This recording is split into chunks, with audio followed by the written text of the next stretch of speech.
I first of all want to thank everyone for joining us today. My name is Kayla Harris, and I'll be running the webinar. We're very excited to be holding our first post-election webinar, and we're so happy that everyone was able to join us after you were presumably all up late watching the presidential results trickle in. This morning, Chris Nelson is going to be talking with us about 2016 congressional election results. I'll drop in a link for the pages with all of our results. Chris is going to present for about 10 minutes, and then we'll open up the floor for questions. But if you have questions between now and then, please drop them in the chat or use the Q&A tool. Thanks, and over to you. Thanks a lot, Kayla. Yeah, looking forward to catching everyone up on the 2016 congressional electoral results. I want to walk through it first, just as sort of a quick overview snapshot, both of 2016 electoral results as well as some 2014 midterm electoral results for some interesting compare and contrast opportunities. Then look very broadly at the now current partisan balance and makeup of the two houses of Congress.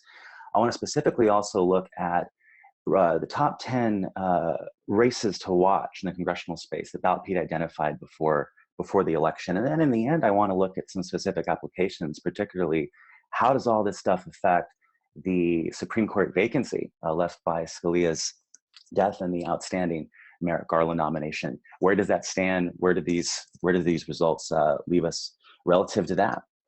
So getting started at the snapshot. Looking back in 2014 first, this is some context to understand 2016.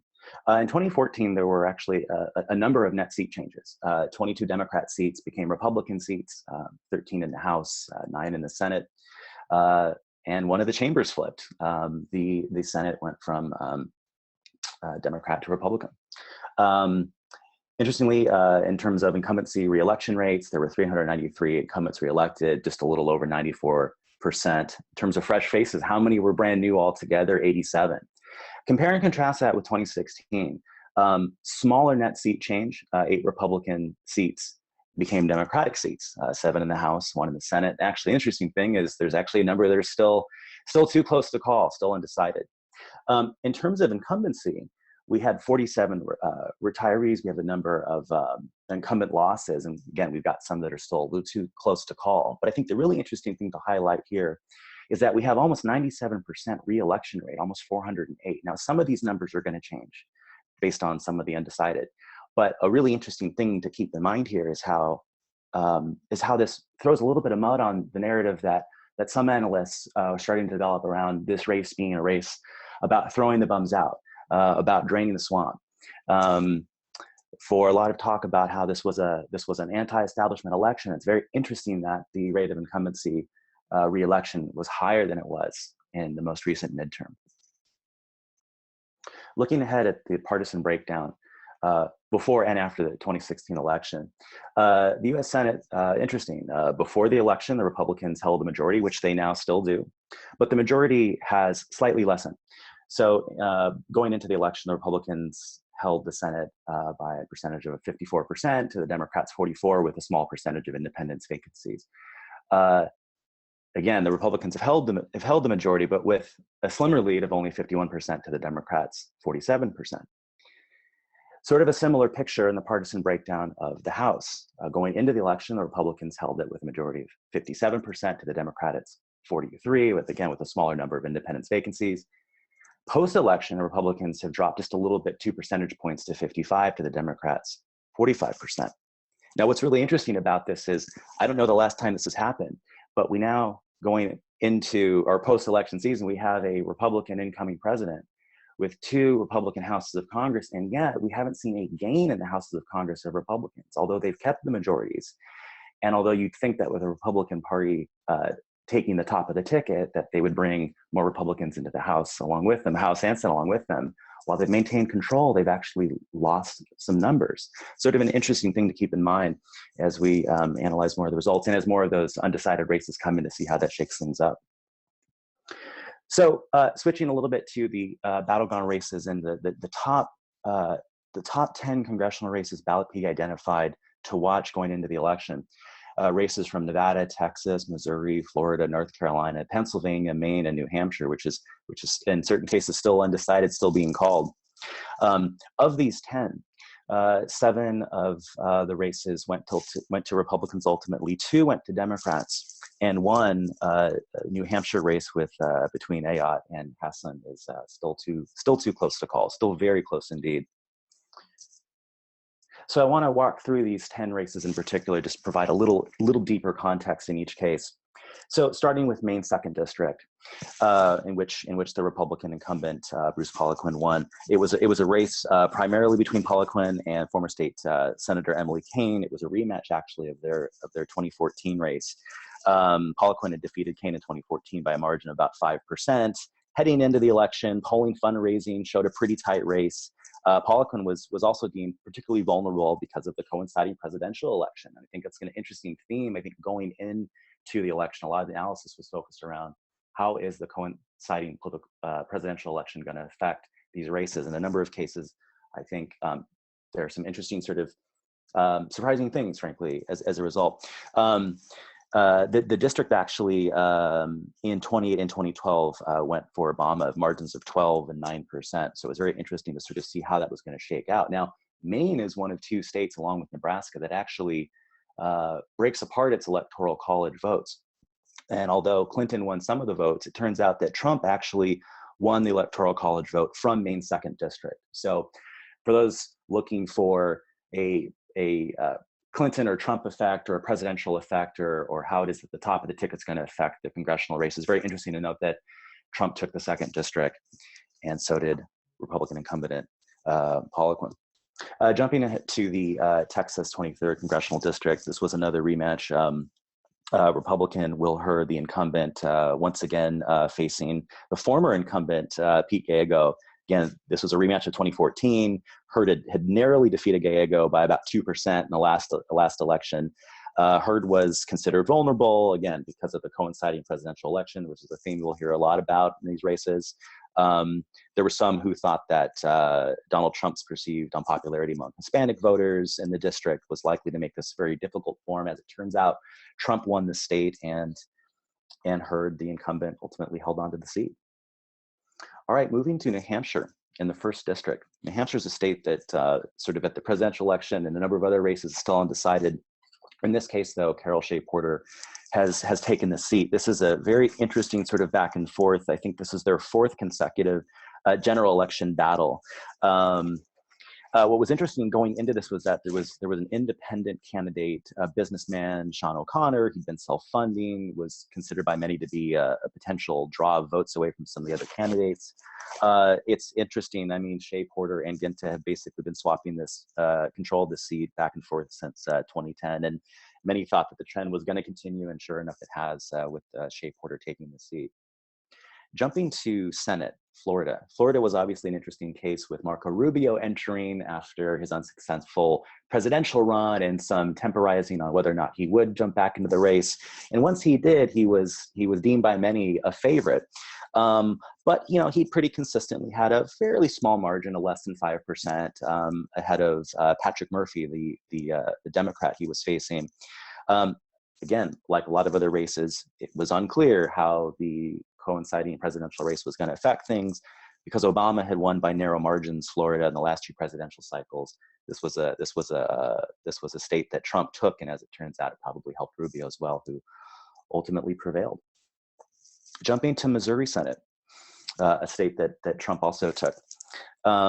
This was a recent addition to Ballotpedia's battleground analysis. It was incumbent Republican Roy Blunt facing Missouri Secretary of State Democrat Jason Kander. It was initially expected to be a fairly non-competitive race, polling, shown by the end much closer than anticipated going into the election. As a result, groups like the Democratic Senatorial Campaign Committee, Senate Leadership Fund, began putting a lot of resources into the race. It was considered something of an uphill battle for Democrat Kander, though, because the Republican nominee in the last 2 presidential election cycles had taken the state. So it was an uphill battle. Blunt ultimately pulled it out, Trump having taken the state. Over to Indiana Senate. This was an interesting one, particularly because of Bai. Bai entered with strong name recognition, having been the senator at one point, as well as $10 million on hand from a previous Senate race. So he had the name, he had the resources. Ultimately, although many of the polls showed a rather competitive race, Young pulled it out pretty comfortably. Very interesting. All right, moving down south, North Carolina Senate, a state that Trump also took. This was the incumbent Richard Burr, Republican, facing a former state representative, Democrat Deborah Ross. Was not initially expected to present a strong challenge, Ross that is. But ultimately, polling revealed a pretty close race. Burr had held a significant fundraising edge, a small lead in some recent polling. But North Carolina had been sort of a swing state in the previous two presidential cycles. So again, how was the coinciding presidential going to affect this race? Obama had won the state by less than 1% in 2008, and Mitt Romney, the Republican nominee last cycle, took it by about 2%. So really anything was up. As it turns out, ultimately Trump took the state and potentially brought the Republican incumbent along with him. All right, moving up north, Pennsylvania Senate. Another incumbent, Republican Pat Toomey, ultimately successful. This was a re-election bid for the second term, facing Democrat Kate McKinney. There was some polling showing some back and forth. And what's interesting here is that this was a race in which the incumbent Republican Pat Toomey was trying to distance himself a little bit from the presidential nominee. Of course, McGuinty had spent some of her messaging focused on trying to tie the two together. Ultimately, Pat Toomey prevailed. Now, in New Hampshire Senate, which is a race that I think is still too close to call, there was sort of a similar sort of function in which the incumbent Republican Kelly Ayotte was sort of distancing herself from Trump, a Republican nominee. She didn't attend the Republican National Convention. Wanted to focus on sort of local races in New Hampshire. Again, a lot like McGuinty in Pennsylvania, her opponent, Governor Maggie Hassan, was trying to tie her to Trump. We'll see where it goes. That's definitely one of those that I was, I thought surely by the time I woke up we'd have some results, but we'll see what happens. Finally, the Nevada Senate race. This was an interesting one that was really the only competitive Senate race on our list of this top 10 that was a race that the Democrats held that they needed to defend and maintain. This was a race that existed because of Harry Reid deciding to retire at the end of the term. Former State Attorney General Catherine Cortez Masto running against U.S. Congressman Joe Heck. Polling showed a pretty tight race. Heck was up in polling, but Masto had a fundraising lead. Obama won the state in 2012 and 2008, so maybe thought that was going to give Masto a little bit of a lead, and it looks like it has. But interestingly, Nevada didn't just have a success here in the Senate. The Democrats had a really strong showing across the board. Clinton took the state. At the presidential level, the Democrats have captured a majority now in the state legislature, and actually there's a battleground race too in Nevada's 4th, where a Republican incumbent was ousted by a Democrat. So finally, just jumping ahead, just to some applications, why does some of this stuff matter? What now?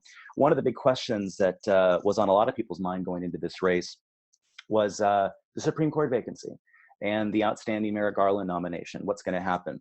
There were some who were envisioning scenarios about the lame duck presidency. What is Obama going to do? What would he do, for instance, if there were, maybe Clinton took the presidency and there was either a Republican Senate or a Democrat Senate? There were many who were envisioning that there'd probably be a possible confirmation of a moderate candidate, maybe Garlick, maybe someone else. With the Republican presidency and the Republican Senate, it's pretty likely that we're not going to see a Merrick Garland nomination, and I think that this really takes us to now sort of thinking out of the lame duck session. By the way, Obama has the opportunity to make a recess appointment, but many Supreme Court analysts don't view this as very likely.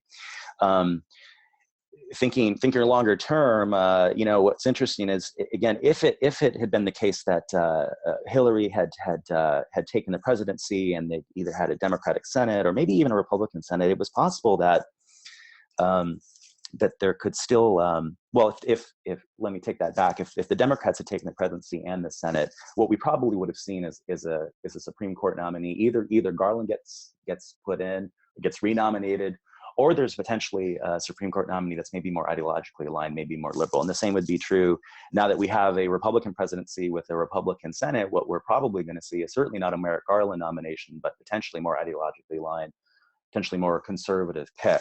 Now, the interesting thing about that is it's not like the Republicans have carte blanche. There's still some pressure the minority party can put by way of filibuster and other sorts of pressures on the nominee. But it's likely that we're going to get some nominee slightly less moderate than we would have expected under other sort of partisan breakdowns.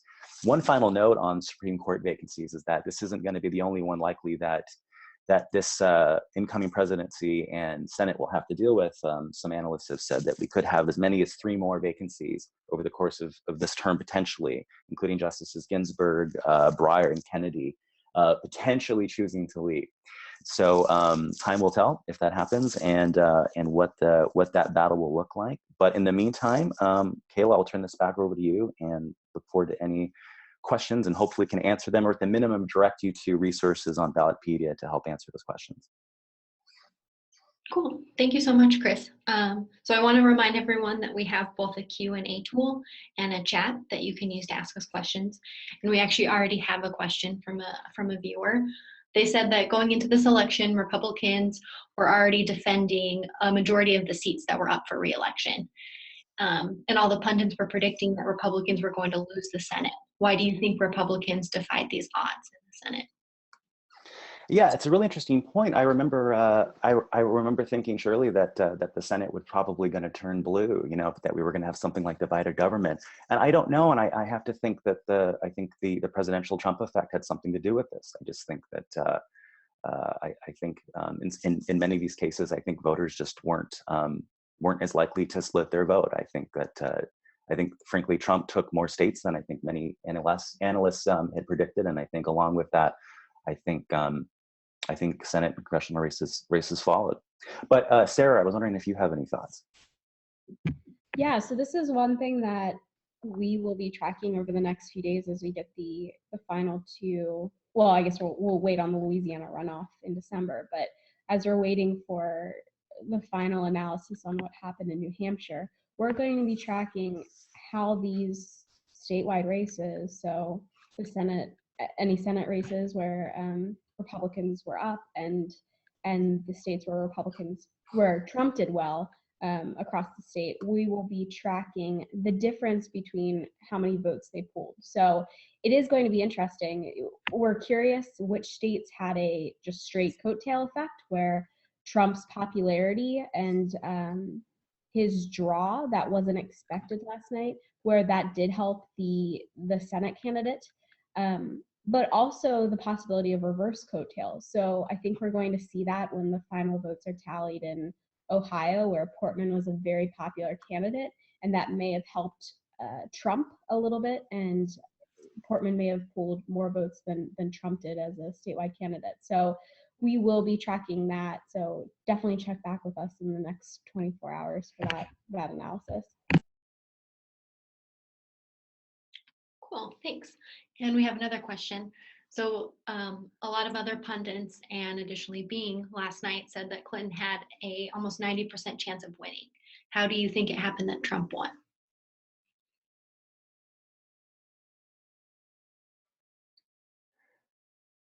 I might turn that back over to Sarah as well. You might have some interesting thoughts. The Trump campaign has been predicting this for a while. So they've referred to this block of voters as the invisible voters, the shadow voters, where they weren't being properly polled and their demographics were not being weighted properly in these polls, which I think we're going to see a lot of post-election analysis on what in the world happened with polling in the weeks leading up to the election. So all throughout October, we were seeing Trump trailing in all of these battleground states, especially Wisconsin. You had the Clinton campaign was banking on a Wisconsin win. She hadn't even been in the state since she won the April primary in Wisconsin. So you have these campaigns who they were relying heavily on the polling that was being done across the country.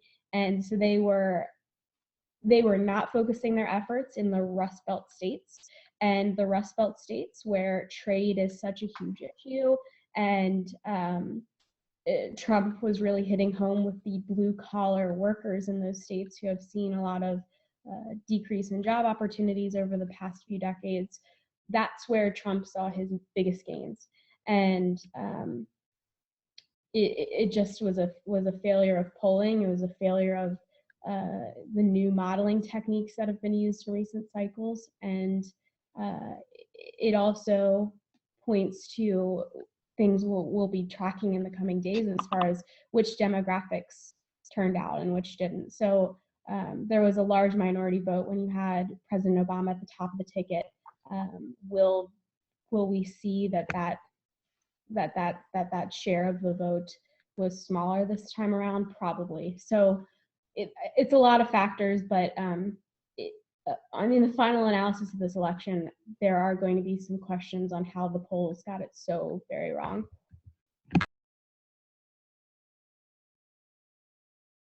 Cool. And while we still have a few more minutes, if people don't mind going over, so I'm kind of curious, Chris. I know that you had some results and races that you were watching closely that we didn't get a chance to cover that were really surprising for you.